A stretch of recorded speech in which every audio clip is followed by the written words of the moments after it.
sigue siendo atractivo para todos ustedes conocer las temáticas que vamos proponiendo con cierta periodicidad. Así que, sin más dilación, paso a presentar a nuestro ponente estrella hoy, Alberto Piña. Alberto es servidor público con una amplia trayectoria en el gobierno local de Pontevedra. Desde el año 2015 ha desempeñado varios roles importantes en el gobierno municipal, demostrando un compromiso claro con la mejora de la vida de la ciudadanía. Alberto es graduado en Relaciones Laborales y ha demostrado una capacidad alta, muy alta diría yo, para asumir responsabilidades en áreas muy diversas.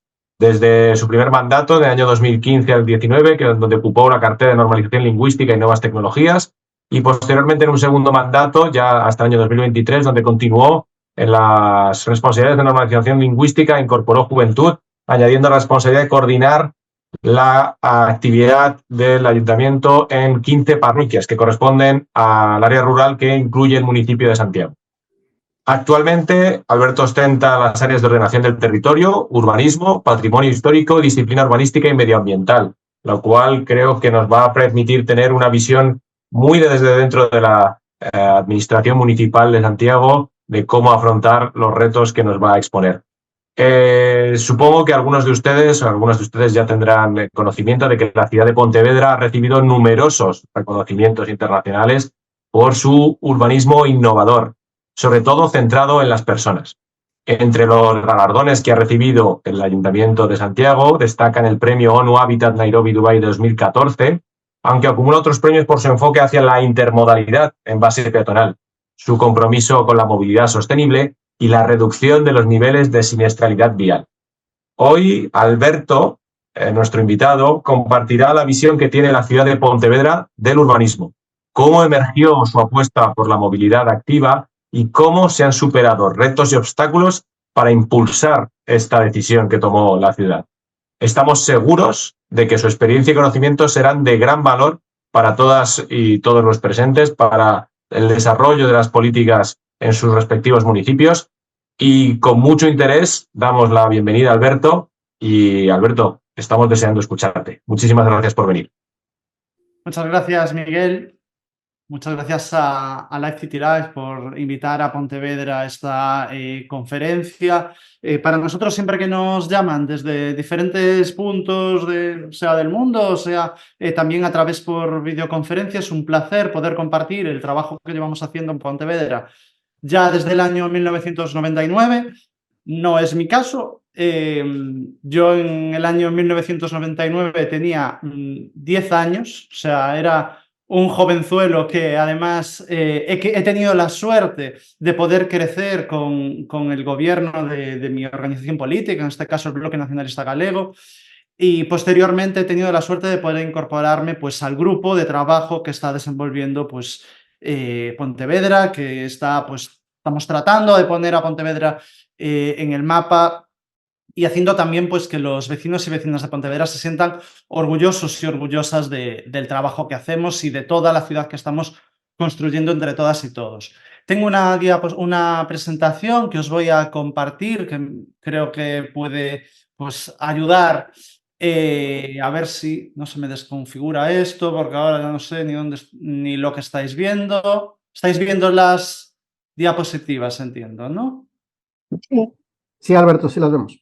Vale, Ahora le tendrías ahora que... la vais a pantalla completa, entiendo. No, vemos a pantalla parcial, digamos, vemos como el link. Vale. Ahora le vemos a pantalla completa y ahora le tendrías que dar al... ¿Ahora la vais a pantalla completa? ¿O Sí, veis pero las barras laterales? vemos la barra lateral.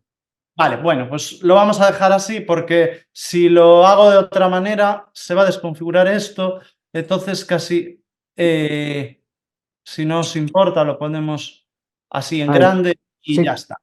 muy bien. Vale, pues nada, lo dicho, muy buenas tardes a todos y a todas. Muchas gracias por asistir y por invitar a Pontevedra, como os decía.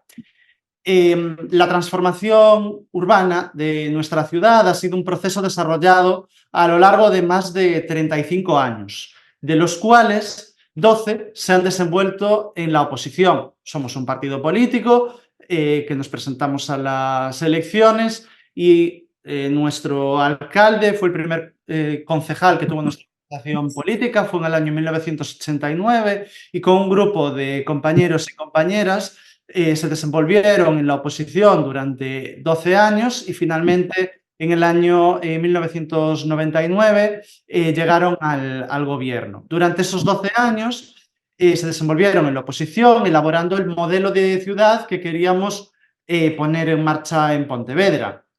Por lo tanto, son, como os decía, 35 años en total, 10 en la oposición, desde el año 89 hasta el año 99, y 25 ya de ejecución, desde el año 99, como os digo. Por lo tanto, yo quiero empezar pues, pidiéndoos disculpas si no soy capaz de sintetizar en estas páginas con imágenes o con recetas o soluciones concretas lo que se ha desenvuelto en tantos años, pero sí que me gustaría aprovechar esta charla pues, para intentar dar una panorámica de esta transformación de Pontevedra. Soy consciente de que ningún conocimiento teórico puede sustituir al conocimiento directo, a la vivencia del espacio público y de la textura de la ciudad.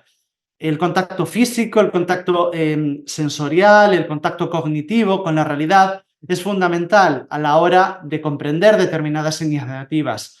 Por desgracia, en este caso no contamos con esa posibilidad, pero sí que quiero aprovechar la ocasión para invitaros y que os acerquéis a nuestra ciudad.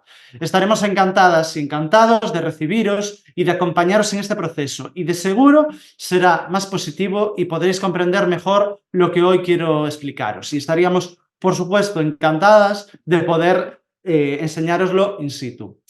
Para empezar, me gustaría dar unas pinceladas de nuestra ciudad, situarnos dentro de un marco urbanístico y un marco físico. Y para ello vamos a ver unos datos básicos de situación.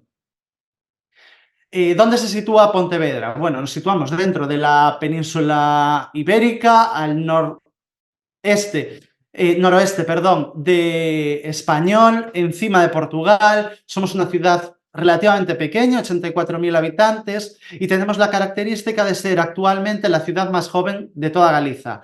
45 años de media de edad, pero teniendo en cuenta la situación en la que nos encontramos en general en toda Europa, pero específicamente dentro del Estado español, dentro de la Comunidad Autónoma de Galicia, es una cifra muy significativa, porque en un contexto de envejecimiento, Pontevedra pues cada vez gana más gente joven que se incorpora a la ciudad. A respecto de la ciudad, tenemos una zona más compacta. Hablaba antes Miguel de las parroquias. Las parroquias son como los distritos rurales, donde viven alrededor de 19.000, 20.000 personas.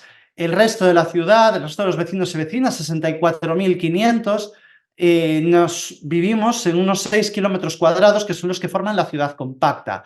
En este caso nos encontramos con una densidad de habitante por kilómetro cuadrado y 10.700 personas por kilómetro cuadrado, y una densidad de vehículos por cada 1.000 habitantes de 684. Es un índice de motorización muy alto y que es incluso más alto que el que se encontraron mis compañeros y compañeras cuando llegaron al gobierno en el año 1999. Puede parecer contradictorio, pero es la realidad. Hay más coches hoy en día en Pontevedra de los que había hace 25 años. El área de influencia de la ciudad son alrededor de 317.000 habitantes, es un área de influencia muy grande, somos capital de provincia y por lo tanto pues muchas localidades cercanas se acercan a Pontevedra pues para comprar, para desenvolver su vida, para trabajar, etc. Otras cuestiones que debemos tener en cuenta a la hora de analizar el modelo de Pontevedra es las características climáticas y orográficas. La temperatura media máxima es de casi 20 grados y la temperatura media anual es de 14,5. Hoy verdaderamente estamos muy por encima de eso porque estamos con una ola de calor que no sabemos muy bien de dónde viene, que nos va a durar 2 o 3 días y estamos ahora mismo asados a 26 grados con una humedad altísima. Pero bueno, aquí estamos también. Las precipitaciones anuales totales por metro cuadrado son 1.461, nos encontramos con 147 días de lluvia al año, que son bastantes, y unas 2.140 horas de sol al año. Hay que tener en cuenta también que la orografía de Pontevedra es muy plana, lo cual facilita que los desplazamientos entre un lugar y otro de la ciudad pues sean más fáciles. A respecto de las fuentes de inspiración teóricas, tenemos múltiples, pero bueno, antes quería comentaros que, como os decía, que este clima amable tiene algunas desventajas y algunas ventajas. Las desventajas principales, podemos decir que llueve bastantes días, que el área de influencia o el área metropolitana es muy grande en relación con la ciudad. Como os decía, somos una ciudad cabecera de servicios, y como ventajas nos encontramos que las temperaturas son muy suaves, que tenemos relativamente bastantes horas de sol y que la densidad de población es elevada. Esto es fundamental tenerlo claro, porque si no tenemos en cuenta el análisis para poder llevar a cabo lo que queremos, si no sabemos de dónde venimos, no podemos saber nunca a dónde vamos.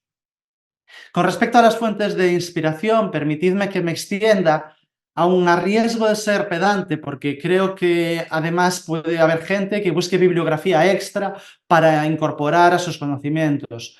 En el grupo de gobierno hemos recopilado recientemente bibliografía que puede ayudar a los demás, y es por eso que nos gusta compartirla, pese a ser algo tedioso su nombramiento. Es por eso que, aun a riesgo de ser injustos y de omitir alguna destacable, desde los inicios hemos sido conocedores y se han sacado ideas de cuanto menos las siguientes fuentes. Por un lado, el movimiento Placemaking, nacido en los Estados Unidos en 1973, de las ideas y postulados de James Jacob y de Jan Gehl, de Clarence Perry y sus unidades de convivencia, de las teorías y prácticas del Traffic Calm, de Alfonso Sand, de John Smith y del concepto de tráfico frustrado del año 1960, también de los congresos internacionales de arquitectura moderna, especialmente de la Carta de Atenas del año 93, y de los congresos de la Unión Internacional de Arquitectos, especialmente en Barcelona 96. También es muy importante tener en cuenta el movimiento New Urbanism de los Estados Unidos, los escritos de Alan Jacobs y de Donald Apperger. También tenemos muy en cuenta en Pontevedra los escritos de Francesco Tonucci, que es un pedagogo italiano que ha escrito varios libros, entre ellos La ciudad de los niños. También tenemos en cuenta la conferencia de Río 92 de la ONU sobre medio ambiente, el movimiento para una vida independiente de las personas con discapacidad y accesibilidad universal, que vais a ver que está muy presente también en todo lo que desarrollamos en la ciudad, el derecho a la ciudad, las teorías también relacionadas con la ciudad como centro de socialización, Henry Lafrebe y su derecho a la ciudad, Sally Corns y el concepto de Disappearing Traffic, también el enfoque de visión cero en la seguridad viaria de Suecia, la teoría y la práctica de actuaciones de peatonalización en varias ciudades, especialmente en su casco histórico, de las cuales hemos aprendido muchísimo, de sus aciertos y también de sus errores, que es una cuestión fundamental, y también de las teorías sobre medio ambiente urbano. Permitidme además también que destaque el papel de una persona con la que hemos trabajado mano a mano en muchas ocasiones en Pontevedra, como es el caso de Fernando Nebot. En cuanto a las experiencias prácticas que hemos visitado y analizado, hemos tenido la inmensa suerte de visitar e intercambiar experiencias en varios cientos de ciudades, tanto del Estado español como de los exteriores. Pues, como veis ahí, desde los Estados Unidos, pasando por México, Brasil, Bélgica, Francia, Alemania, Suecia, Austria, Albania, Suiza, Italia, Portugal, y hemos estado también en Asia, en China, en Japón, en Corea del Sur, Emiratos Árabes, etc. La experiencia de Pontevedra tiene unas bases teóricas y prácticas que son muy sólidas y que son muy profundas y que vamos a ver más adelante. Y es a esta base a la que nos referimos cuando insistimos que es fundamental aprender de todos lados y de todas las aportaciones teóricas y de todas las experiencias para poder planificar y para poder desarrollar, tanto de aquellas que han funcionado como de aquellas que no lo han hecho. Así que ya entrando un poco en harina, una vez descritos los marcos urbanístico y físico, así como las bases teóricas y prácticas en las que se fundamenta el proceso de Pontevedra, vamos a avanzar, por lo tanto, hacia el enmarcado del proceso. Vamos a empezar por lo más profundo y a la vez también lo más genérico, por las claves generales básicas para entender e intentar replicar una transformación similar a la de Pontevedra. En primer lugar, y esto es fundamental, creo yo, aclararlo, pues en caso contrario estaríamos faltando a la verdad o engañando abiertamente si dijésemos que con medidas simples y efectistas, como pueden ser los caminos escolares, el metrominuto, las farolas de diseño, la participación infantil o la peatonalización de varias calles, que como vais a ver, hemos hecho todas estas medidas. Si estas medidas las hiciésemos por separado, sin tener en cuenta la homogeneidad de toda la ciudad, pudiera afrontarse un proceso que es tan profundo como la transformación de una ciudad o una villa. Todas y cada una de estas medidas, o similares, siendo positivas, si están aisladas, en ciertos contextos pueden llegar incluso a ser contraproducentes o cuanto menos problemáticas. Lo que se quiere transmitir con estos ejemplos es que no hay atajos. No existen soluciones mágicas, no existen efectos tan simples o soluciones simples que podamos hacer de un día para otro y transformar nuestra ciudad. Para poder tener éxito hay que afrontar un asunto tan complejo en todas sus vertientes y también teniendo en cuenta buenos conocimientos. Como ya os dije antes, si algo hemos aprendido en Pontevedra es que resulta imprescindible seguir, analizar y aprender de todas las ideas, de todas las propuestas y de todas las experiencias existentes en cualquier lugar del mundo. Por eso una herramienta como Live City Live es tan potente, porque desde luego no podemos en ningún caso copiar acríticamente las soluciones que otros han aplicado. Al contrario, debemos seleccionarlas minuciosamente para aprender de los errores en cabeza ajena y adaptarlas a nuestra propia ciudad, a nuestra propia realidad. Y es más, debemos en este punto hacer una referencia a una cuestión en la que profundizaremos al final, y es la determinación para poder llevar a cabo estas propuestas. Porque podemos tomar mucho tiempo en teorizar, en planificar y en todo eso, pero no me entendáis mal. Es importante hacerlo, pero a veces un exceso de contextualización, de conceptualización, puede llevarnos a la inacción. Y más en un mundo tan cambiante como el que tenemos a día de hoy, donde todo parece tan efímero y una sociedad parece pues tan líquida. Por eso es tan importante la determinación. También hemos aprendido en Pontevedra que el problema condiciona la mejora urbana, es decir, la movilidad humana tiene muy difícil o imposible solución dentro del marco de la propia movilidad. Y me explico. Que el actual condicionamiento de la ciudad se base en la mejora de la movilidad, o sea, en subordinar la ciudad a la movilidad, es un problema. Por eso creo que debemos caminar hacia un nuevo paradigma que sirva para condicionar la movilidad a la mejora de la ciudad, es decir, para subordinar la movilidad a la ciudad. Siguiendo, si os parece, con los contraejemplos, creo que una muy buena idea, como puede ser un carril bici o un carril bus, si lo pensamos única y exclusivamente para la movilidad ciclista o para la movilidad motorizada, en este caso, en autobús o taxi, sin tener en cuenta el resto de facetas que tiene la ciudad, nos vamos a confundir porque el resultado puede ser bueno, puede ser regular, puede ser malo, pero también puede ser una verdadera catástrofe. Y por fin también aprendemos que en un proceso de mejora, de transformación urbana, las ideas y los supuestos de los que partimos, la filosofía inspiradora y los objetivos perseguidos son los que van a constituir la argamasa, el cemento y el plan que nos va a permitir colocar en su lugar todas las medidas sectoriales de las que hablábamos antes o particulares para que se vayan ejecutando y van a condicionar de manera esencial tanto los ritmos y avatares del proceso de transformación como los propios resultados de esta transformación. Por eso creemos que cuanto más holística, sistémica, global e integradora sea la perspectiva de ciudad adoptada, más y mejores resultados vamos a poder conseguir. Vamos a pasar ahora, si os parece, a la presentación de las ideas y objetivos de Pontevedra.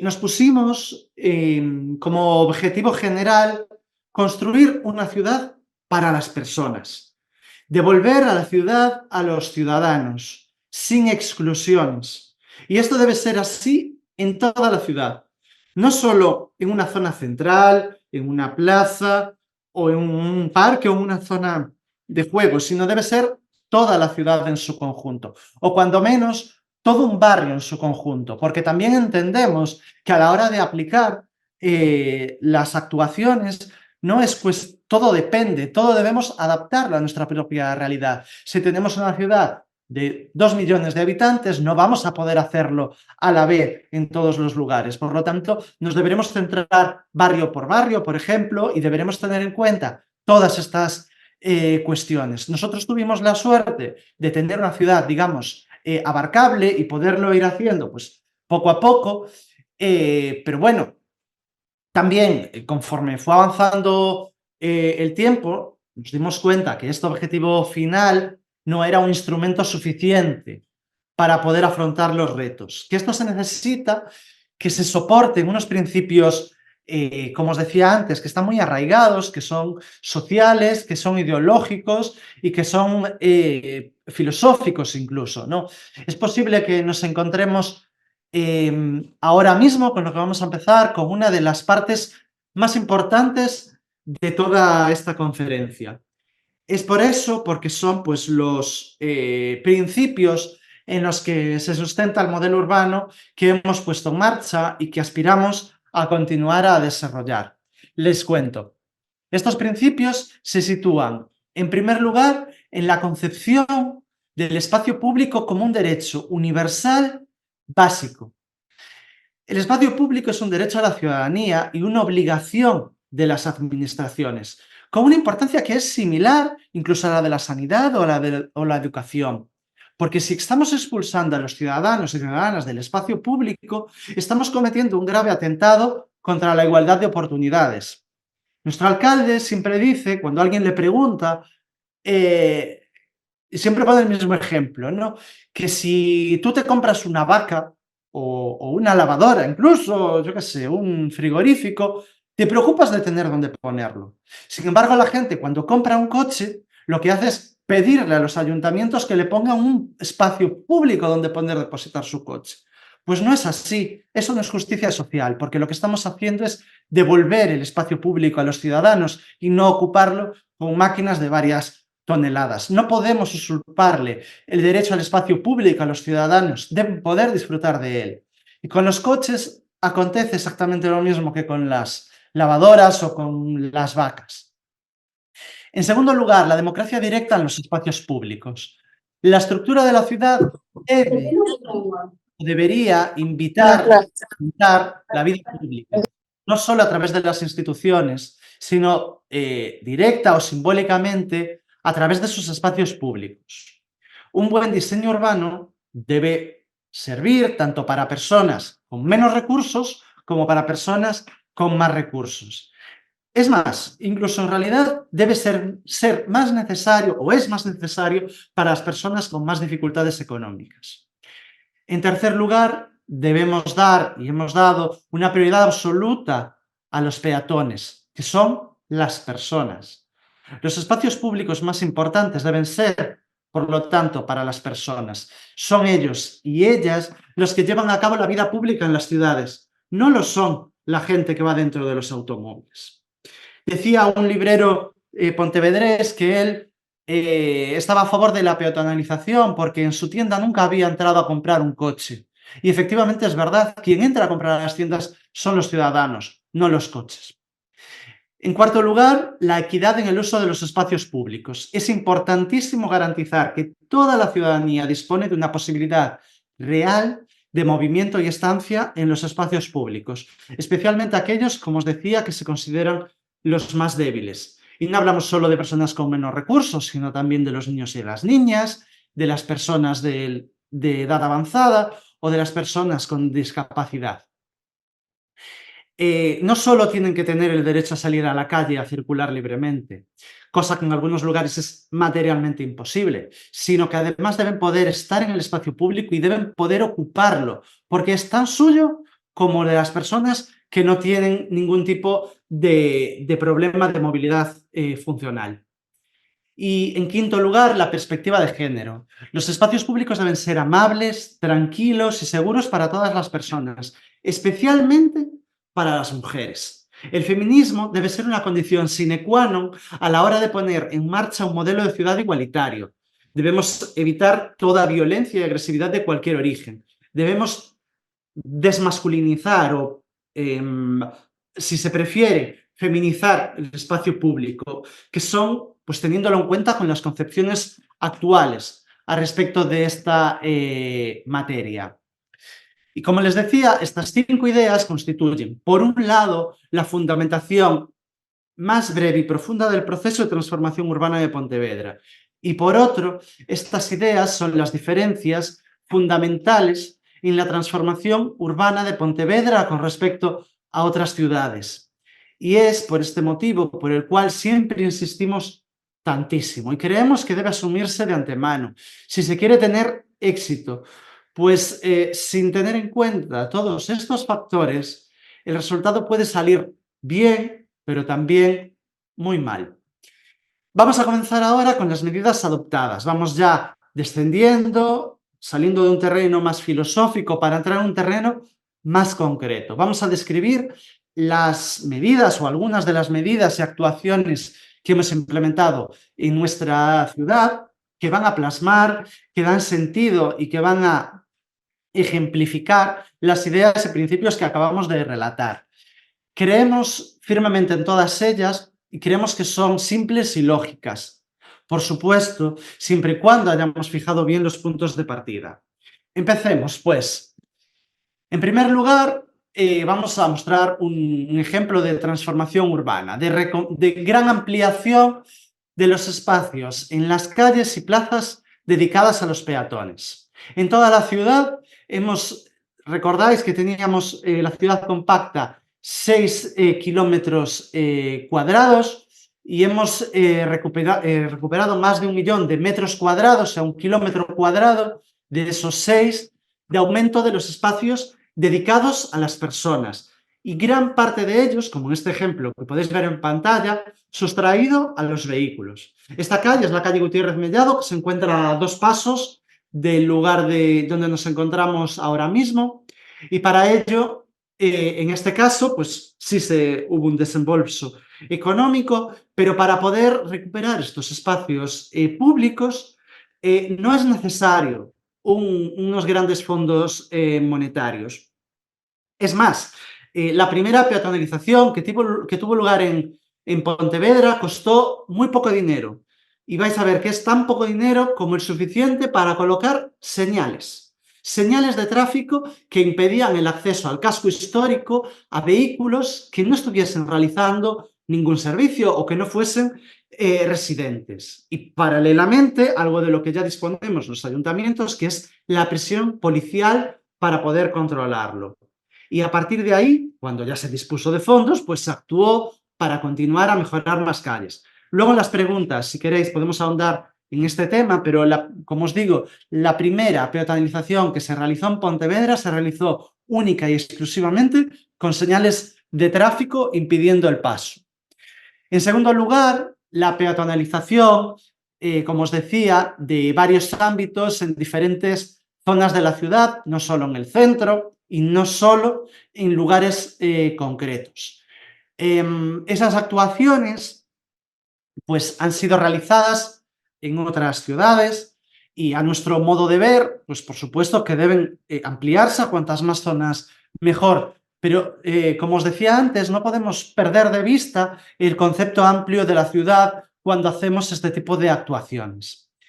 También en la ciudad hemos tenido en cuenta que la mitad de la superficie de la calle debe ser dedicada a peatones. Cuando esta regla proporcionaba unas aceras de al menos 2,5 metros de ancho, por lo tanto, podemos compartir espacio entre coches y peatones. Y cuando cuando me refiero a compartir espacio, me refiero a carriles diferenciados, aceras y carril de circulación. Pero cuando este espacio resulta menor de 2,5 metros, aplicamos una solución como la que podéis ver en la imagen de la derecha, bueno, también en la imagen de la izquierda, a pesar de que son calles más anchas, de 2,5 metros, que son de plataforma única, preferencia peatonal. En estas calles es el vehículo quien se frena ante el dominante, que en este caso son los peatones. En la siguiente diapositiva podemos ver que es esencial facilitar y promover el uso de los espacios públicos para todo tipo de actividades, lo que vamos a denominar uso plural de los espacios públicos. Dentro de la organización de actividades abiertas y gratuitas en espacios públicos, estamos hablando de actuaciones musicales, de exposiciones, de deporte en la calle, de cuentacuentos, de actividades públicas, pero también de actividades privadas. En Pontevedra se desarrollan a lo largo del año cientos y cientos de actividades en las calles y plazas. Estamos hablando que muchas de ellas tienen costes ínfimos, incluso algunas de ellas pertenecen a iniciativas privadas, pero son también fundamentales para que las personas tomen el espacio público, como podéis ver en las imágenes. Por destacar otro ejemplo de nuestra ciudad, una de las primeras medidas que se tomó en el año 99 y que tampoco tiene un coste excesivo, incluso ridículo, todas las ciudades tienen fiestas patronales o fiestas grandes de la ciudad. Pues nuestras fiestas patronales estaban en las afueras de la ciudad. A partir del año 1999, las fiestas volvieron al centro de la ciudad. Esto no nos costó nada a mayores, pero sin embargo generamos mayor movimiento económico, que los comerciantes estén contentos, que las personas descubran que sin coches invadiendo las calles se vive muchísimo mejor y que el ocio en el espacio público es posible y además es positivo y nos va a garantizar, como veremos, más seguridad.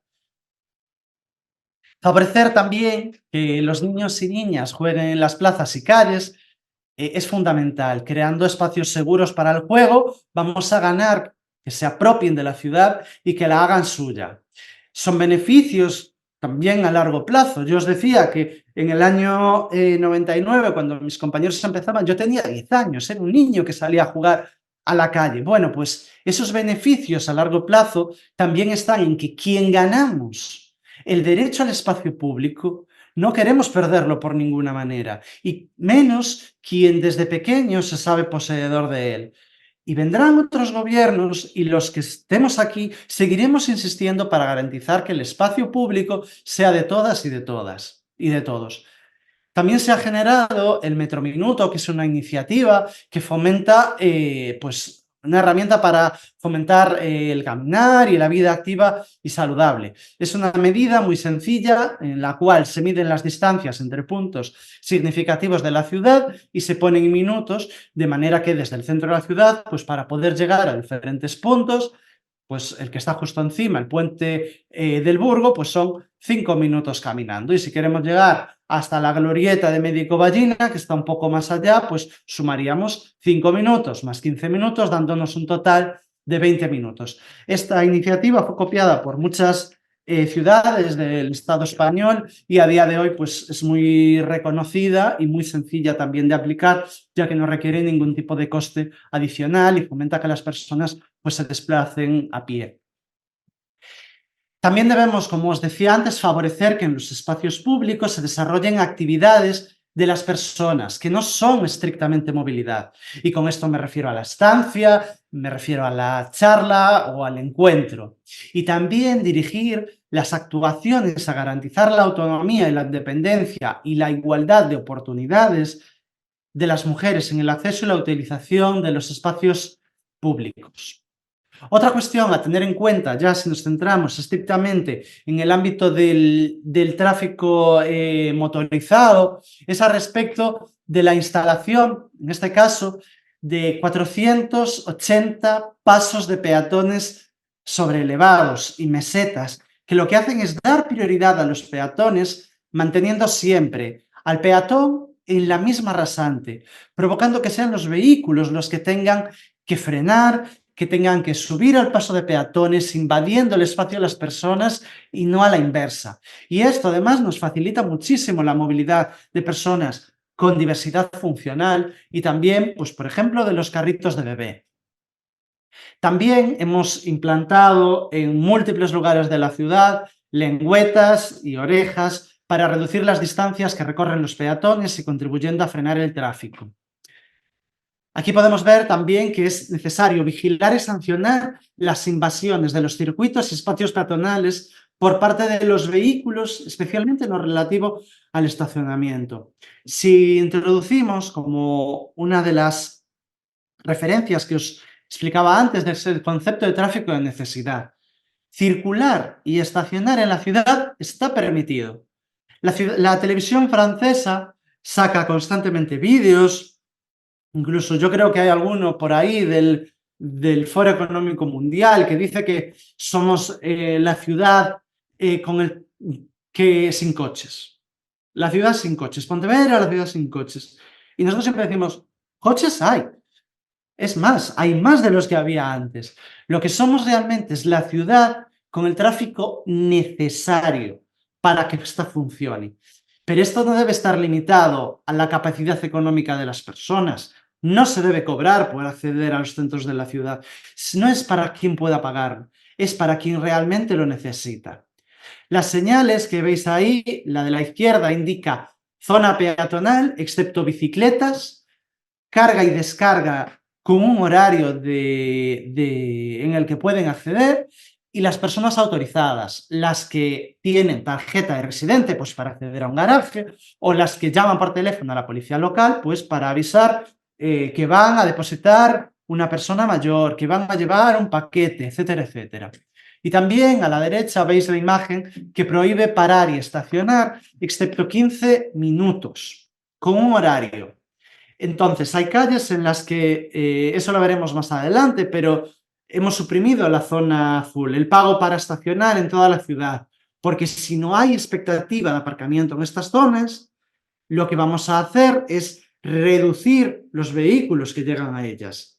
Entonces, paralelamente, habilitamos una red de aparcamientos en el borde de la ciudad, que son públicos, que son gratuitos, para que las personas aparquen y se desplacen caminando. En nuestro caso, es gratuito, pues porque lo pueden hacer caminando, pero hay otras ciudades que también lo han hecho. Se me viene a la cabeza Ámsterdam, que tiene un sistema de desplazamiento desde los aparcamientos hacia el centro de la ciudad, pues en tranvía, creo recordar, y también en algunos autobuses. Entonces, este tipo de aparcamientos en los bordos de la ciudad o en los bordos de los barrios, lo que va a facilitar es que los coches no accedan al centro de la ciudad. También la reducción de la intensidad del tráfico. Si reducimos y eliminamos los tráficos de paso, que es ese tráfico que atraviesa la ciudad con otro destino, o el tráfico de agitación, que es el que está dando vueltas constantemente para encontrar dónde aparcar, favorecemos, por un lado, que la ciudad funcione mucho mejor, porque todo el mundo tiene claro dónde tiene que ir. Por otro lado, estamos reduciendo la contaminación y los gases de efecto invernadero, y es que además ganamos en calidad de vida para quien se desplaza a pie, porque desplazarse a pie es sano y es bueno. También hemos sido la primera ciudad que suprimió la velocidad y la limitó a 30 kilómetros por hora, lo que son unas 19-20 millas por hora en toda la ciudad, autopista aparte, y como veías en las señales de antes, en las zonas peatonales lo hemos limitado a 10 kilómetros por hora. También se redujo el tráfico pues a través de la construcción de glorietas, de reductores de velocidad, y creando carriles de más de 900 reductores de velocidad y creando carriles de circulación rodada estrictos que no permiten el estacionamiento en doble fila. como os decía, si no hay expectativa, ni se intenta abarcar. También implantamos la accesibilidad universal en el espacio público. Esto sé que puede parecer una medida cara, pero nada más lejos de la realidad, no es cara, y es más, cuando la aplicamos vamos a descubrir que los beneficios superan con creces a los costes. También estamos haciendo un esfuerzo importantísimo en el mantenimiento de los espacios públicos. Se favorece la reurbanización con una alta calidad de espacios, en los espacios urbanos, cuidando especialmente la iluminación, el mobiliario urbano. Habilitamos también consejos de niños para poder tener en cuenta sus sugestiones y sus opiniones a la hora de diseñar los espacios públicos. Hemos realizado la plantación de más de 1 millón de árboles en las zonas urbanas y periurbanas, y ahora mismo pues estamos implantando y poniendo en funcionamiento el compostaje local, con composteros comunitarios en las zonas de más densidad de población, y también con las huertas urbanas, y en las zonas rurales repartiendo composteros individuales casa por casa y ayudando a formar, con la intención de reducir los residuos y también la contaminación que generamos con ellos. Como es obvio, estas cuestiones deben tenerse en cuenta a la hora de hablar de las lecciones aprendidas en estos 25 años, que podemos resumirlas en estas 3, pero quizás son muchísimas más. Por un lado, las soluciones técnicas son existentes, son variadas y son solventes, y funcionan muy bien cuando se tienen en cuenta las ideas que son claras y los objetivos globales. Las medidas sectoriales son carentes de una idea global, pueden convertir los espacios públicos en complejos, en confusos, en disfuncionales y en algunos casos también generadores de conflictos. Por otro lado, las estrategias push and pull creemos que son contraproducentes, porque ganar la ciudad para los ciudadanos es algo tan tremendamente valioso que debe ser la gran compensación en sí misma. Y las aspiraciones también de velocidad urbana, de ir rápido en la ciudad, bien sea en bus, bien sea en bicicleta, bien sea en patinete, en lo que sea, no es una opción válida, salvo excepciones en vías muy concretas. La velocidad y la calidad urbana son incompatibles. A respecto del proceso, unas breves pinceladas. Analizar aspectos como programas, dinámicas de las corporaciones locales españolas, los ritmos necesarios y los objetivos convenientes, así como las relaciones entre políticos y técnicos, resulta también inabarcable. Es por ello que nos vamos a limitar a 3 aspectos sumamente decisivos y comunes a muchas ciudades, sin entrar en aquellos circunscritos a una realidad concreta como es la de Pontevedra. Primero, la transformación de la ciudad no es posible llevarla a cabo con un ritmo aceptable si no es una prioridad del gobierno, de todo el gobierno. En este caso, a mí me toca representar a la ciudad como concejal de urbanismo, pero en estos casos me ha tocado representarla pues, como concejal de zonas rurales, y otros casos, otros compañeros de promoción de la ciudad, el alcalde, quien sea, porque dejar la construcción de las ciudades, la movilidad reducida a un ámbito concreto, a un área de gobierno concreta, no está funcionando especialmente bien. Por eso debe ser algo transversal. La información y la participación de las personas directamente implicadas, aparte de ser una premisa democrática, lo que nos va a hacer es un efecto muy potente a la hora de confrontar la oposición que va a existir, porque va a existir. Y además, a pesar de que puede ser relativamente minoritaria, va a ser muy, muy ruidosa. Por eso es la tercera idea. Debemos tener las ideas claras y firmes. Y esto va a resultar básico porque, por un lado, tenemos que transmitir clareza y firmeza a la hora de mostrar nuestros postulados, pero por otro lado debemos tener la flexibilidad necesaria para que aceptemos modificaciones cuando no van a desvirtuar la consecución de los fines que tenemos previstos. Muy rápidamente ahora vamos a pasar por los datos medibles. Podemos hablar luego, si queréis, en las preguntas. Vamos a reflejar los datos numéricos al respecto, por un lado, del índice de reducción del tráfico. En el centro histórico de la ciudad se redujo desde el año 97 al 2007 un 92,5%. En el primer anillo interior de la ciudad se redujo un 77%. En el conjunto de la ciudad, como podéis ver, es un 53% la reducción de tráfico motorizado, con lo cual lo que estamos haciendo es una reducción del 65% de las emisiones de CO2. Es una cifra altísima que implica más de 500 kilogramos por habitante al año de CO2 que estamos evitando. Son cifras claves que nos van a dar respuesta a nuestra apuesta más arriesgada. Al principio no sabíamos, pues no existían referencias de cuál era el tráfico necesario para que una ciudad funcionase y nos enfrentábamos a una disyuntiva, es si ponerlo en marcha y arriesgarnos a que no funcione, y ponerlo en marcha y arriesgarnos a que funcione.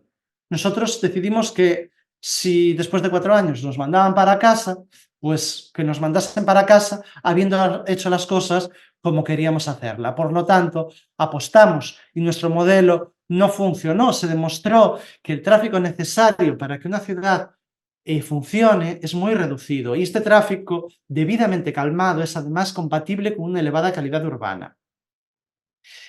A continuación, hablamos de la reducción de la violencia viaria, los muertos en accidentes de tráfico.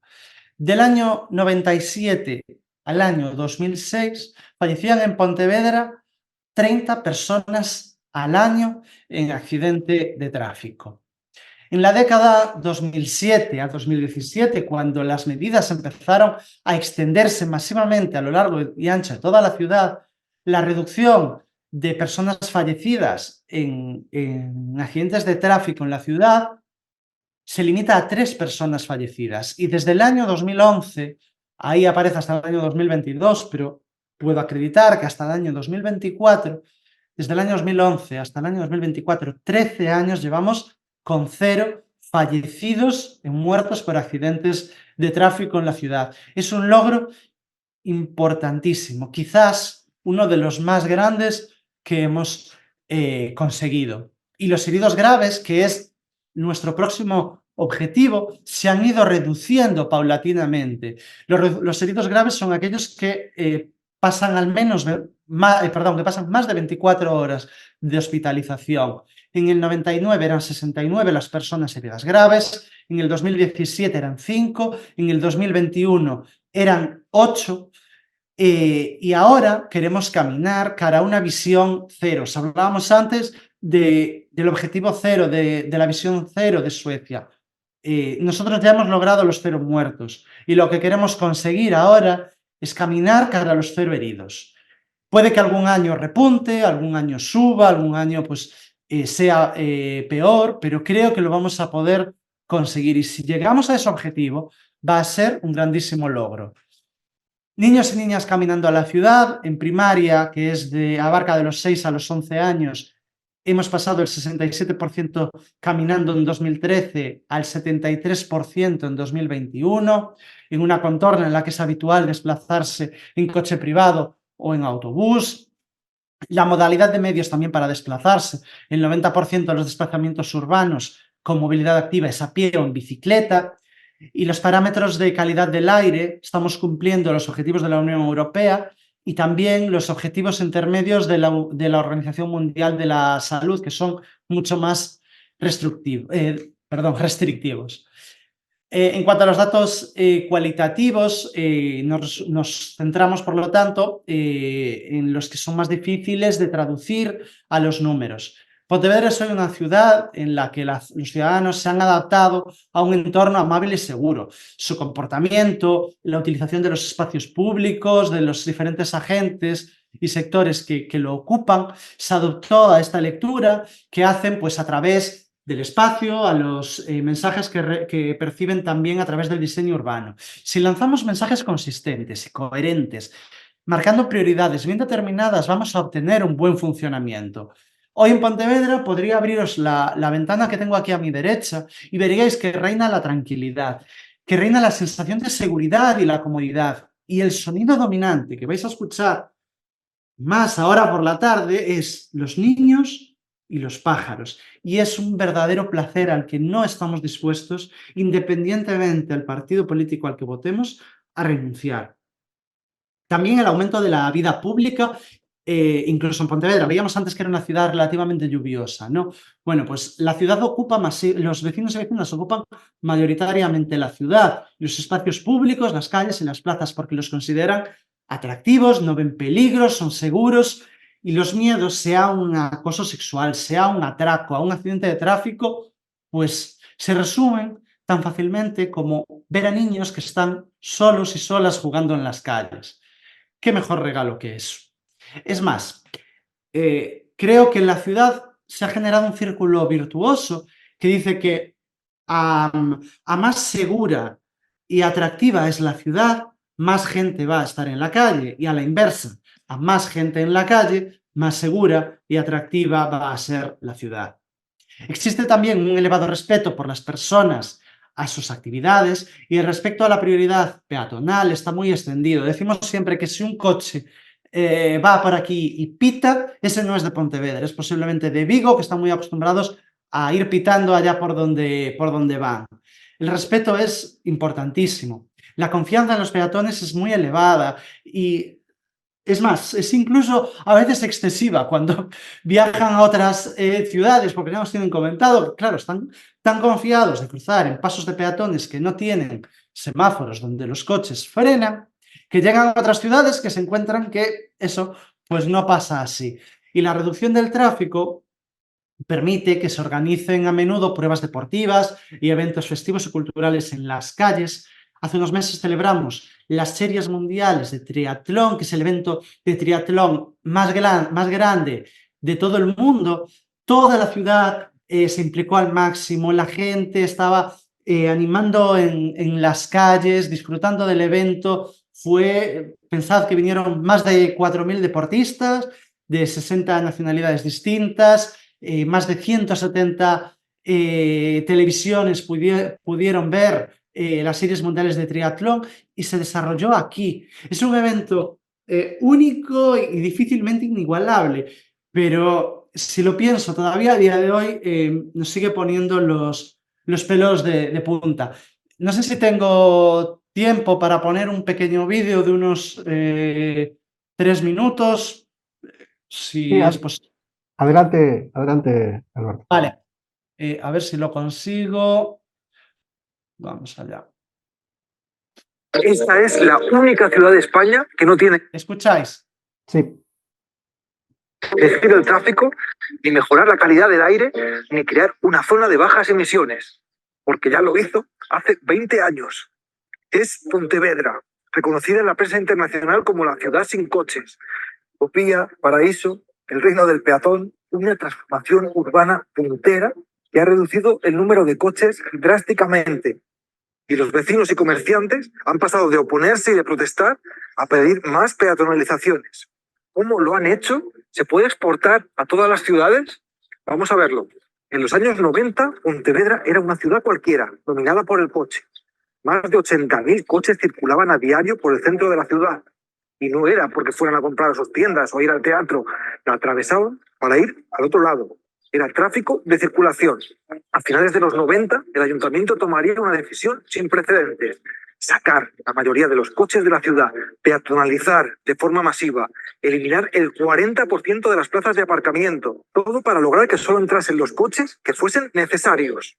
Al principio, las protestas fueron sonoras, pero con el tiempo, las ventajas se hicieron evidentes para todos. Y un plan valiente y arriesgado, casi temerario en términos políticos, ha sido recompensado.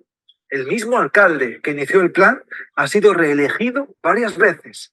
Y esto no va de la alcaldía de Pontevedra en concreto, va de que, a pesar del miedo que tienen muchos alcaldes y alcaldesas a arriesgar, lo cierto es que la ciudadanía premia la valentía para mejorar la ciudad. Y esto se repite una y otra vez en ciudades de todo el mundo, con gobiernos de diferentes signos. Porque pasar de esto a esto es una mejora. Se vive mejor. Más de 20 años después, la ciudad, convertida en un icono internacional de la movilidad sostenible, de las ciudades de los 15 minutos, con su plan multipremiado, ha logrado que la mayoría de los desplazamientos se hagan a pie o en bici. un indicativo que me parece alucinante por todo lo que representa en términos de progreso, de seguridad, de conquista de la ciudad, es que 7 de cada 10 niños de primaria van al cole caminando y la mitad de ellos van solos. Eso en sí mismo ya me parece un logro emocionante. La contaminación se ha reducido en un 67%, hasta el punto de que la calidad del aire ya supera con creces las exigencias de la Unión Europea e incluso las de la OMS, que son mucho más exigentes. A la vez, los pequeños comercios funcionan mejor, porque la gente hace vida de proximidad y usa más la calle. Y la ciudad ha atraído a 12.000 habitantes nuevos, interesados en disfrutar de esta calidad de vida.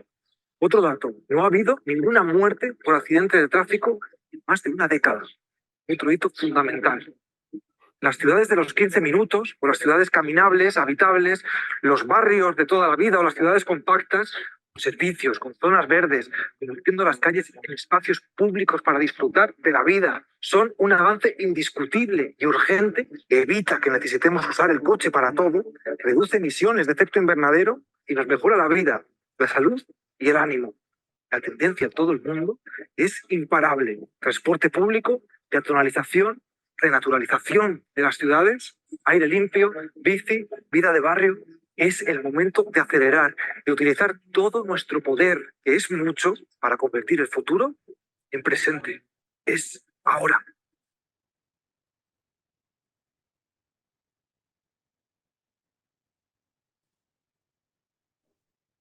Vale. Ya para ir terminando. Esta es la... Ayer, viendo el vídeo, se me saltaban las lágrimas, ¿no? Porque yo creo que creemos firmemente en lo que estamos haciendo, pero para poder llevar adelante un proceso de transformación del espacio público, yo creo que incluso podríamos decir una revolución urbana, resulta necesario saber, pero sobre todo aprender mucho de todas las fuentes posibles. Y más importantes aún, si queremos hacerlo, marcar una hoja de ruta y avanzar, avanzar y avanzar sin pausa, sin temor, sin vacilar. Debemos avanzar con valentía y con decisión, porque los resultados van a compensar de sobra completamente los esfuerzos.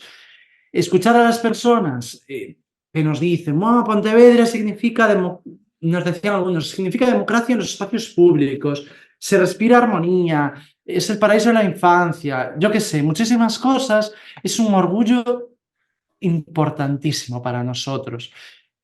También recibir invitaciones de cientos de foros, algunos que son de suma importancia. Ahí veis al alcalde recibiendo el premio ONU Habitat, recibir invitaciones de eventos como el vuestro, de la Unión Europea, del Centro for Active Design de Nueva York, de la Fundación Bloomberg, el premio Intermodes en Bruselas, el Slow Chita en South Korea, en Hong Kong, en Shenzhen.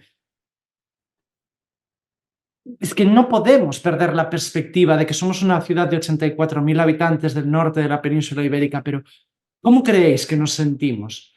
Para nosotros es un proceso impresionante que por supuesto nos eleva la autoestima colectiva, que nos da proyección de ciudad, pero sobre todo lo que nos da mayor satisfacción es la asunción social del modelo Pontevedra, de que los vecinos y las vecinas quieran cada vez más. Termino ya con un mensaje, porque creo además que para tener éxito en un proceso de transformación urbana hay que querer y hay que saber. Querer, por un lado, mejorar la ciudad y, por otro lado, saber cómo mejorarla. Y saber qué hacer para poder mejorarla y saber cómo hacerlo es fundamental hacerlo a través de eventos como este, en los que ponemos en común diferentes ideas de ciudad, diferentes lugares, diferentes cuestiones. Es fundamental, es precioso. Por eso, muchísimas gracias. Espero que este encuentro nos sirva a todos y a todas para seguir mejorando. Muchísimas gracias, por supuesto, por contactar con nosotros. Creo que me queda alguna foto por ahí del antes y después de actuaciones que se hicieron en la ciudad, pero ya pues quedo a vuestra disposición para las preguntas que consideréis, que intentaré responderlas pues lo mejor que pueda. Muchas gracias.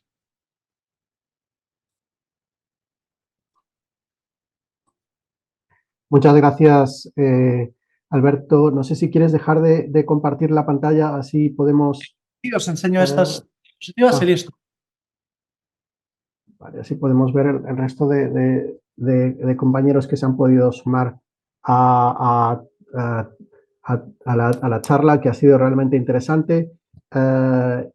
Si tenéis preguntas, por favor, levantar la mano. Yolanda, no sé si estás saludando o tienes una pregunta. No, me parece excelente la iniciativa. Creo que muchas ciudades nuestras de América Latina deberían de copiar esta iniciativa. Pero normalmente uno de los problemas más grandes son los parqueos, pero, o sea, lo felicito, ha sido una excelente presentación y es envidiable realmente el cambio. Cuando te refieres a los parqueos, te refieres, perdón, a los estacionamientos. Sí, Nosotros, correcto. te comento, cómo lo solucionamos nosotros, por si os sirve. Con parcelas públicas que se encuentran en las relativamente afueras de la ciudad, las habilitamos como estacionamiento y fomentamos que las personas se desplacen caminando hacia el centro de la ciudad. Entonces, son estacionamientos gratuitos y a la vez le estás dando una compensación a no tener coches. Tú le quitas un estacionamiento en el centro de la ciudad, pero se lo das a unos minutos caminando, con lo cual, al final, el problema de estacionamiento lo estás solucionando, a pesar de que, como decía antes, pues no creo que deba ser lo que nos centre principalmente, sino la recuperación del espacio público para los ciudadanos y ciudadanas. Gracias, Alberto. Le voy a dar la palabra a Elisa de Ciudad de Guatemala. Por favor, Elisa. Gracias, Pablo. Hola a todos. Muchas gracias, Alberto, por esta grata presentación. Es lo que muchas ciudades latinoamericanas aspiramos a lograr. Yo tenía una pregunta en todo el proceso. ¿Cómo fue el involucramiento de la participación ciudadana?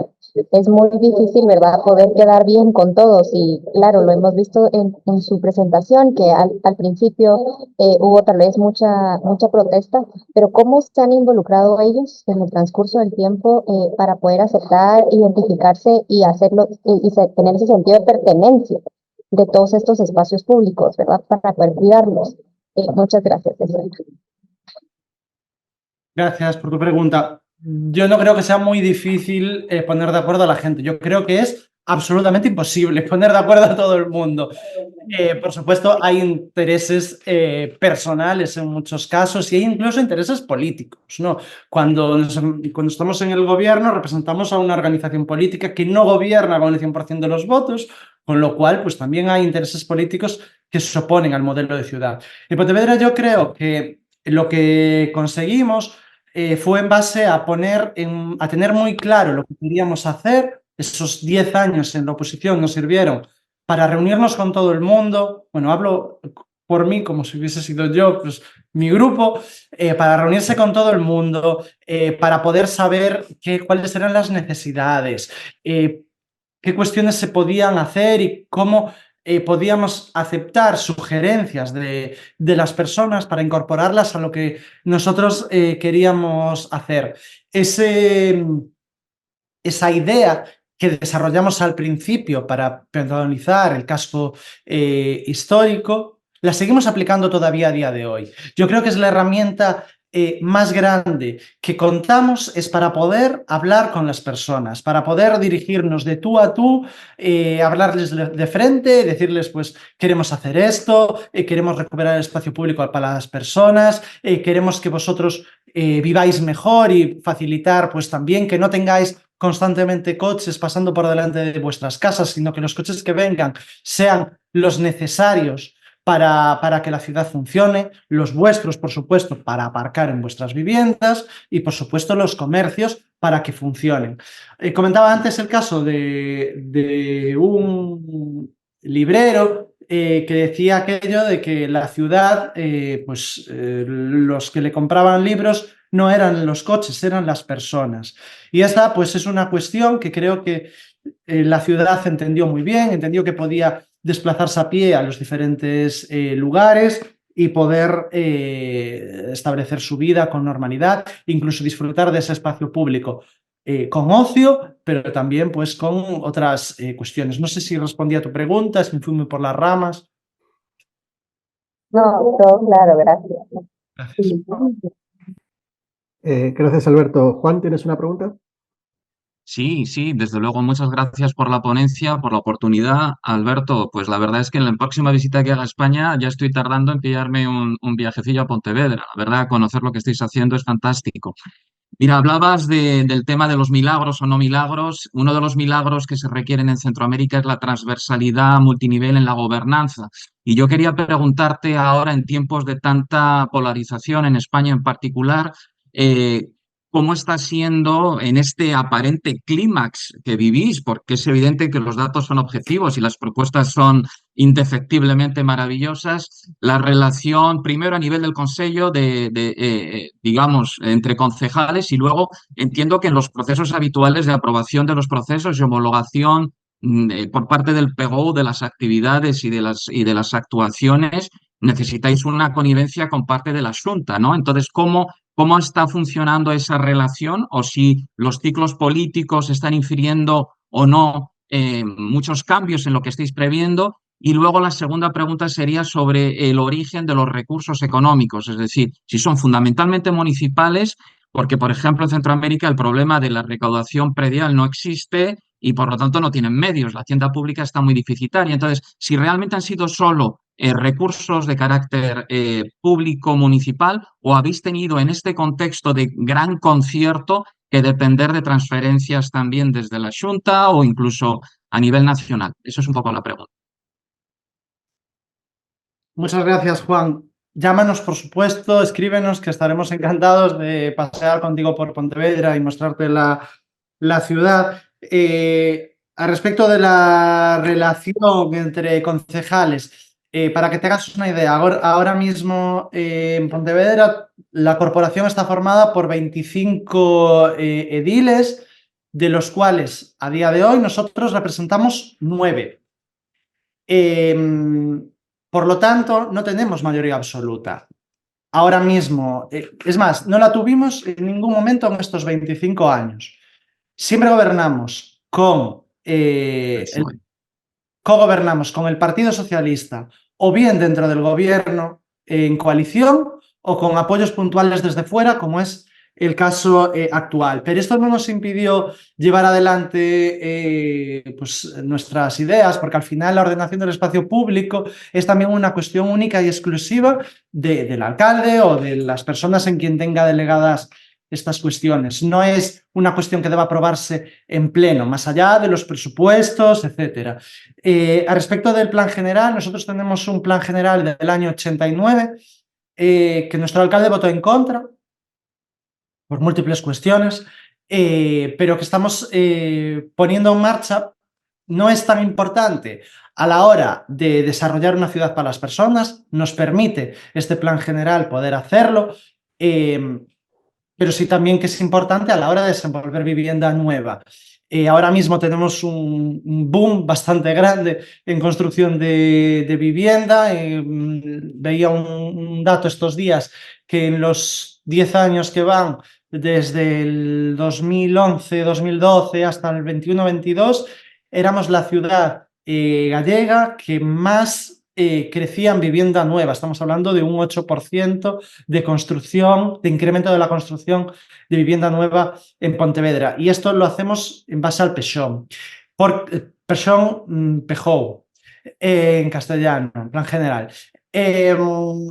Esto lo hacemos así porque, bueno, las promociones son privadas, pero que crezca tanto y que crezca tan rápido, lo que demuestra es que hay un interés muy grande de las personas por venirse a vivir a la ciudad. Hablaba antes del índice de motorización, que se incrementó desde el 99 hasta el día de hoy. Tiene también un poco de trampa, porque la población, en un contexto de pérdida poblacional en toda Galiza, pues en Pontevedra... que dice que la cooperativa... Perdón. Adelante, disculpa, había un micrófono abierto. Que desde el año... bueno, se me fue el hilo. Con esta construcción de viviendas tenían, es verdad, ya me acuerdo dónde estaba, que tenía una pequeña trampa. El índice de motorización ha aumentado porque también han aumentado los residentes en la ciudad, alrededor de 10.000 personas residiendo más en Pontevedra de las que residían en el año 99. Esto es positivo porque al crear una ciudad para que las personas vivan bien, la gente se viene a vivir a la ciudad y la quiere disfrutar. Entonces, la relación, yo creo que a día de hoy el modelo urbano de Pontevedra está muy arraigado en la población. Todos los vecinos y vecinas lo tienen claro. Y yo creo que el día de mañana, si hay un cambio de gobierno, quien venga va a tenerlo muy, muy difícil para revertir las ganancias de espacio público que se han conseguido, porque nos pasa a todos, cuando conseguimos un derecho, no queremos perderlo por ninguna de las maneras y luchamos con uñas y dientes para mantenerlo. Y creo que si esa situación llega en algún momento, pues será así. Y si no, pues me equivocaré y para aquella, pues os diré que no fue así, pero no creo. En relación al acceso a fondos, lo cierto es que nosotros contamos en Pontevedra con un presupuesto total ahora mismo de, si no me equivoco, 96 millones de euros, de los cuales 10 millones, 11 en función del año, son dedicados a investimientos, o sea, bien a construcción a mejoras urbanas o bien también a la construcción de nuevos edificios o a la construcción de adquisiciones, etcétera, investimentos. Entonces, ya veis que es una parte, pues alrededor del 10-12% de los presupuestos. En ese dinero tenemos que contabilizar también las transferencias que nos vienen por parte de la Diputación de Pontevedra, que el sistema que emplea es de reparto equitativo en función de la población a los integrantes de la provincia de Pontevedra. Y por otro lado, en algunas cuestiones muy menores, pactos con la Xunta de Galiza. Por ejemplo, para la construcción del edificio hospitalario que se está haciendo ahora, la Xunta de Galiza, como es una competencia suya, ellos son los que están construyendo el edificio. Pero nosotros lo que estamos haciendo es urbanizar la contorna del edificio, dotarlos de agua, dotarlos de saneamiento, dotarlos de luz, dotarlos de carreteras. Al final, el investimento que estamos haciendo pues, es altísimo también. Y eso pues, va a ser una colaboración entre administraciones. En este caso, somos de signo político distinto, pero bueno, está funcionando, al menos en algunos casos. Muchas gracias. Gracias Alberto. Teníamos a Claudia de Trujillo, Honduras, y también María Alejandra, habías levantado y bajado la mano. ¿Tienes una pregunta, María Alejandra? Vale, pues después de Claudia, si te parece bien, María Alejandra de Barranquilla, Colombia. Adelante, Claudia, por favor. Hola, buenos días, saludos a todos. Me disculpo por no tener abierta mi cámara, mi señal es un poquito baja. Hola Alberto, felicitarlo por esta ponencia, por mostrarnos este modelo de ciudad para las personas.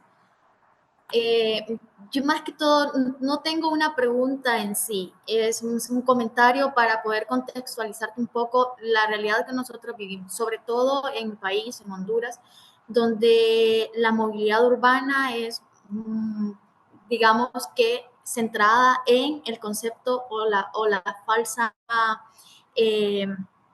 concepción de seguridad en el vehículo privado. Nosotros no tenemos un sistema de transporte público, sino un híbrido entre el sistema de transporte privado que presta el servicio y es subsidiado en parte por el gobierno central.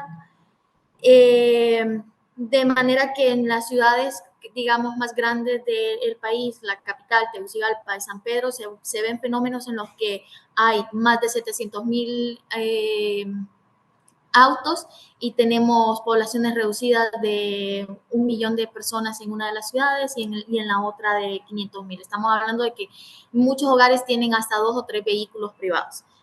Y en este sentido, a mí me encantaría conocer tus comentarios, porque para nosotros el gran reto para poder diseñar o poder presentar modelos similares a los que ustedes han trabajado en su ciudad por más de 20 años y poder presentar soluciones para las personas, necesitamos, y esto creo que es lo más, el tema central para nosotros, el reto más grande sería solucionar este problema de movilidad urbana que tenemos del transporte público, que para empezar no es ni siquiera público.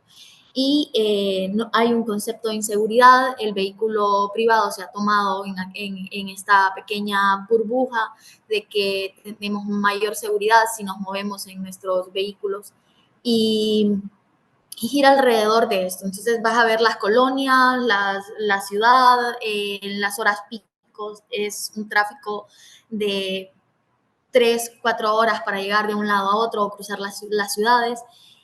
Trujillo es cierto que no padece esto, tenemos una realidad muy diferente acá, en la zona urbana nosotros todavía podemos caminar y llegar a muchos puntos de nuestra ciudad caminando, vivimos y todavía tenemos esa virtud, pero ¿cómo hacemos esto? ¿Cómo fue el trabajo para ustedes para poder brindar un servicio de transporte público? ¿Cuáles fueron las estrategias? ¿De qué manera iniciaron? O si esto es lo primero que nosotros tenemos que tratar, ¿qué fue lo primero que el ayuntamiento ofreció para que se dieran este servicio público de una manera tan efectiva?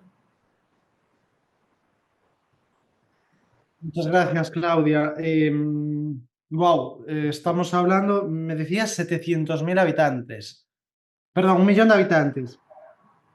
Sí. 1 millón, digamos, la capital tiene 1.3 millones y el último estado de movilidad o el conteo que teníamos estadístico era que habíamos más de 750.000 autos privados, sin contar las unidades de transporte público existentes y todo lo que tiene que ver con servicios y transporte de mercadería. Claro, a ver, como decía antes, no hay soluciones mágicas que podamos implantar, entonces te cuento cómo se hizo aquí. Partimos de un conocimiento que llevó muchos años de la propia estructura de la ciudad, de cómo se realizaban los desplazamientos y de cómo también la gente estaba dispuesta a realizar sus desplazamientos. Hace, pues eso, 30 años, antes de implementar este cambio, siempre se decía, sobre todo a la gente que venía de fuera de la ciudad, que en Pontevedra se iba en coche hasta comprar el pan. Y igual era mover el coche 200 metros, pero lo sacaban del garaje, se iban a comprar el pan y luego volvían para casa dando una vuelta tremenda, pero era un atasco constante en la ciudad. La manera en la que nosotros lo hicimos no fue en base a transporte público, porque como decía al principio, nuestra ciudad tiene un área de 6 kilómetros cuadrados. Las afueras sí que, los desplazamientos hacia las afueras, hacia las áreas rurales, sí que ahí obviamente hay transporte público, pero si hablamos solo del núcleo urbano de la ciudad, de estos 6 kilómetros cuadrados, no existe transporte público. El transporte público es siempre desde los bordes de la ciudad hacia zonas aún más alejadas. Otros ayuntamientos, el hospital del que os hablaba, que se encuentra pues, más lejos, algún otro barrio que se encuentra pues, fuera de estos 6 kilómetros cuadrados o a las zonas urbanas. La primera actuación que se hizo en Pontevedra fue peatonalizar el casco histórico.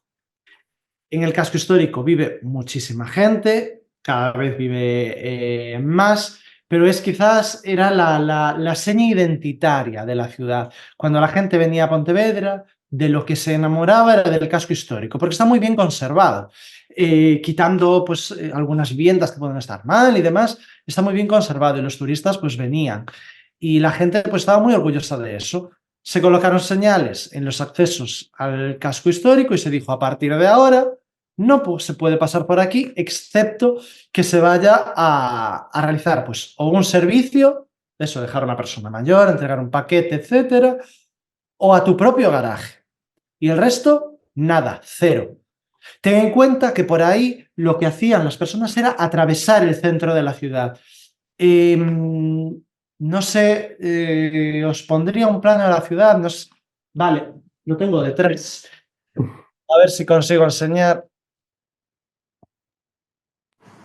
Digamos que el casco histórico de la ciudad es esta zona. Aproximadamente.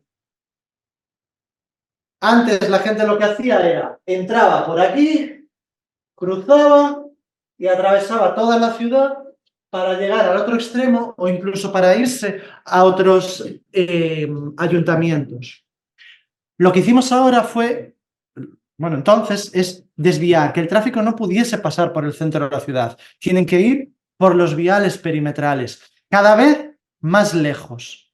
Entonces, quien entra al centro de la ciudad son los que tienen menos, los que tienen más necesidad de acceder. Si no, ya no entras, porque hay tantas dificultades que no vas. Entonces, vas a hacer un recado, vas a hacer lo que tienes que hacer. Y si quieres, también vas caminando. Entonces, esos estacionamientos, hablábamos antes de los estacionamientos. Aquí tenemos estacionamiento para alrededor de 2.000, 3.000 vehículos. Desplazarse al centro de la ciudad son 5 o 10 minutos andando como mucho. Entonces, si habilitamos también esos estacionamientos fuera de la zona que delimitemos, lo que vamos a hacer es que la gente se desplace caminando. Entonces, es muy difícil, en vuestro caso, llevarlo a cabo rápidamente, pero no es imposible. Creo que tenéis que partir de un conocimiento muy exhaustivo de vuestra ciudad y tratar de aplicar las medidas que funcionan bien en Pontevedra, bien en otras ciudades. Nosotros, ya te digo, no lo hicimos en base al transporte público, pues porque, uno, no lo teníamos y dos, es que no es necesario, es que las calles en algunos puntos son tan estrechas que los autobuses se quedan atrancados. Supongo que os puede pasar igual en vuestra ciudad y por eso pues también se opta por transporte colectivo en base a coches, entiendo, ¿no? Claudia. Sí, de hecho en algunos momentos se ha tenido un poco de tráfico porque algún camión de servicio se ha quedado estancado, sobre todo en las calles del centro de la ciudad. Muy interesante, gracias por sus comentarios. En nuestro caso, sí siento que admiramos mucho este ejemplo, pero sí vemos más retos, quizá, uno con el transporte público, otro que tiene que ver con la seguridad ciudadana y los índices de violencia también en nuestro país, lamentablemente, son más de lo que yo quisiera aceptar. Y sí siento que tendríamos que realizar un par de acciones previas a poder echar a andar un plan urbano similar al de Pontevedra. De igual manera, muchas gracias por sus comentarios y muchas gracias por esta ponencia. Felicitarlos de nuevo y, bueno, un saludo a todos. Gracias, Claudia. Alberto, perdona, ya te hemos robado 1 hora y media, pero tenemos 2 preguntas más. ¿Nos darías dos preguntas más para las compañeras con nuestro agradecimiento? Entonces, gracias, Alberto. Le voy a dar, vamos a hacer una cosa, voy a pedir a las 2 personas que van a hacer las preguntas que las hagan consecutivamente, así puedes contestar a las 2, ¿vale? Entonces, tenemos primero María Alejandra de Barranquilla y Erlinda de San Salvador. Así que en ese orden, adelante, por favor, María Alejandra. Hola, buenas tardes para todos. María Alejandra Alvis de Barranquilla, Colombia. Pues Barranquilla es una ciudad de las ciudades más importantes del Caribe, la ciudad más importante del Caribe colombiano. Nosotros tuvimos una experiencia de peatonalización del centro de Barranquilla en pandemia. Luego te explico cómo lo hicimos, pero nosotros tenemos 1 millón de habitantes. 1 millón de habitantes donde la vocación del centro de Barranquilla es comercial, porque es atípica, por ejemplo, a Cartagena de Indias o a Santa Marta, que son coloniales. Nosotros no fuimos fundadas, sino declaradas villas. Entonces, es un poco atípica la problemática del centro de Barranquilla. Tenemos un servicio de transporte público realmente, pues, un pastito chiquito, pero puede funcionar y es, bueno, es combinado aún no es totalmente público, sino un poco combinado, pero de servicio colectivo, o sea, no es vehículos como tal. ¿Cómo articulan ustedes este tema la pregunta era ya, ¿cómo articulaban el sistema público de transporte con esas intervenciones de peatonalización? Que como te digo, nosotros sí hemos tenido esa oportunidad de hacerlo en pandemia en el centro histórico.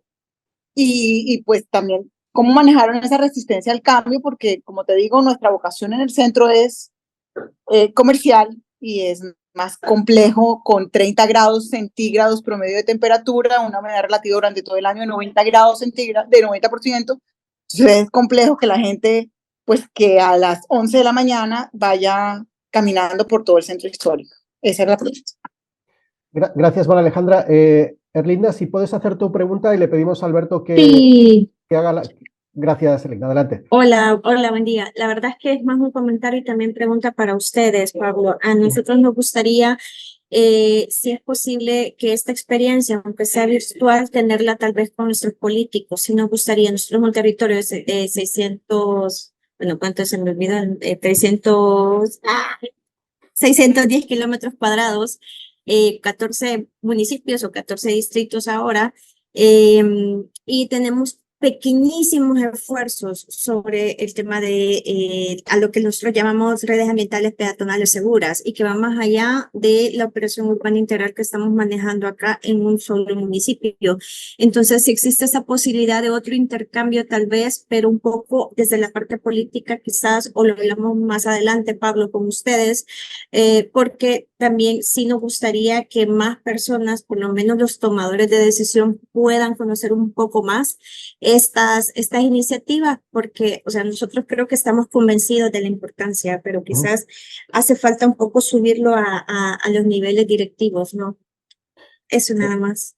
Gracias, Erlinda. Si quieres, además te contesto en bilateral porque nos parece una muy buena idea y gracias por la sugerencia y vamos a ver cómo aprovechamos la comunidad de ciudades para tener, digamos, para que el discurso permee también digamos, a los estamentos políticos.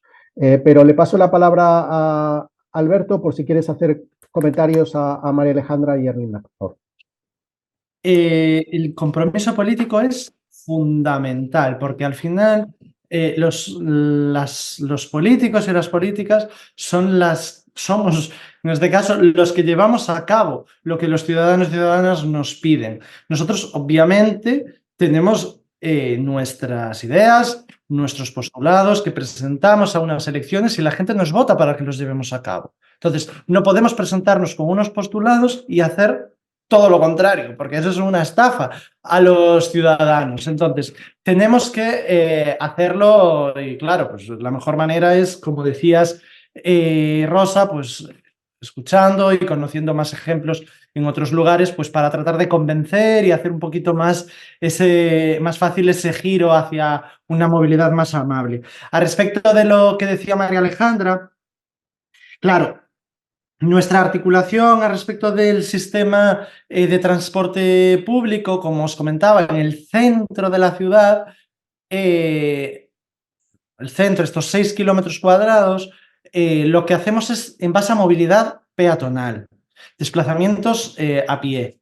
Los autobuses no llegan al centro de la ciudad, se quedan en los bordes. Hacemos que la gente llegue hasta donde están los autobuses y a partir de ahí es cuando se mueven a otras localidades, a otras zonas, etc. Y lo mismo pasa pues, con el tren o incluso con los con los aviones, que ya en este caso no están en el Ayuntamiento de Pontevedra, que están en otro ayuntamiento cercano, que es el de Redondela y Vigo, y hasta allí pues ya hay que desplazarse en coche, pero es una distancia que, si te digo la verdad, es prácticamente la propia ciudad de Pontevedra, porque estamos hablando de 15-20 minutos en coche hasta el aeropuerto. En muchas de vuestras ciudades, recorrer de un lado a otro 15-20 minutos es el pan de cada día. Entonces, bueno, como te decía, en base a la articulación la hicimos en base a la combinación combinación también de autobús en las afueras. También hay un sistema de taxis que se está, bueno, pues está funcionando muy bien. Estamos poniendo en marcha un sistema de taxi a demanda que se pueda reservar desde el día anterior, taxi colectivo, no exactamente Uber, porque no es automático, digamos, no es de ahora para ahora, sino que tú tienes que tener el día anterior la idea de voy a ir a tal sitio, entonces llamas o a través de la aplicación reservas el viaje y la aplicación hace una ruta, pues recogiendo a las personas de tu zona que vais al mismo lugar. De esta manera pues reducimos los viajes en muchos casos innecesarios de los autobuses vacíos. Tratamos de combinar de diferentes maneras. Por otro lado, respecto a la resistencia al cambio, yo creo que es fundamental la democracia en este caso. Y la democracia es hablar tú a tú con las personas. Entonces, cuando nosotros queremos hacer una intervención en un lugar, lo primero que hacemos es ir al lugar. Ahí hablamos con los vecinos, vemos qué podemos hacer, cuáles son las necesidades que tienen en ese barrio, y a partir de ahí, con eso, hablamos con los técnicos municipales, que son los que elaboran el proyecto, teniendo en cuenta, obviamente, la filosofía del modelo de ciudad, y posteriormente volvemos al lugar a presentárselo a los vecinos, en asambleas ciudadanas abiertas, donde todo el mundo puede participar. A veces hay asociaciones, nos reunimos también con las asociaciones pues, de comerciantes, de vecinos, pues si hay un supermercado muy grande en esa zona, pues también nos reunimos con el supermercado con la idea de pues, facilitar que las y los clientes pues, lleguen de mejor manera. Ese tipo de cuestiones las hacemos en base a democracia directa, porque creemos que es la mejor manera, porque cuando tú explicas tú a tú, cara a cara, lo que quieres hacer, las personas normalmente lo entienden mejor y suelen ser mucho más empáticas en esa manera. Y es más, cuando lo hacemos de esta manera, lo que estamos es fomentando que quien está en contra tenga que posicionarse delante de sus vecinos diciendo que está en contra y no, como se hacía en algunas ocasiones, por detrás. Comentan mis compañeros que en las primeras reuniones que se hacían en el año 99, en el mandato 99-2003, se creó una plataforma. Nosotros somos el Bloque Nacionalista Galego. Entonces se creó una plataforma que se llamaba El Bloque Nos Bloquea, porque eran diferentes, digamos, actores, no actores de actores y actrices, sino diferentes personas de los lugares vinculados en algunos casos al partido de la oposición, que lo que hacían era acudían a las asambleas, no se quejaban, pero posteriormente en la prensa, en los periódicos, en las radios, en las televisiones, lo que hacían era ruido, mucho ruido. Eran pocos, pero muy ruidosos. ¿Qué hicimos? No frenamos. Seguimos para adelante porque en las asambleas veíamos el apoyo popular. Y eso, en el año 99, cuando se empezó a gobernar, eran, creo recordar que 9 concejales de mi fuerza política, y al año siguiente se creció a 10 u 11, lo cual la gente apoyaba los cambios. Entonces, esa plataforma terminó desapareciendo y poco a poco, pues, las reticencias los comercios que al principio estaban en contra porque pensaban que los coches eran quien le compraba, se dieron cuenta de que quien compraba no eran los coches, que eran las personas Entonces acabaron por pedir que el modelo de ciudad llegue a sus propias calles. Y seguimos expandiéndolo a día de hoy porque para nada está todo el trabajo hecho. Si el trabajo estuviese hecho ya nos íbamos a nuestra casa, pero todavía queda muchísimo por hacer. Pues con ese mensaje de siempre queda algo por hacer y por eso creo que estamos todos aquí. Alberto, te vamos a agradecer muchísimo el tiempo, los conocimientos, la pasión, la dedicación que estáis poniendo desde la ciudad de Pontevedra. Creo que todos se han quedado con ganas de ir a visitarte. Así que pues ya saben dónde estás. Agradecerte nuevamente, Alberto, quedamos en contacto y a todos los compañeros de las ciudades de Live City Life, nuevamente muchísimas gracias sabemos que estáis muy ocupados, sabemos que tenéis muchas cosas que resolver, así que os agradecemos que nos hayáis acompañado un día más y nos vemos el próximo mes con una nueva masterclass. Muchas gracias y muy buenos días. Gracias a todos, a todas. Hasta luego.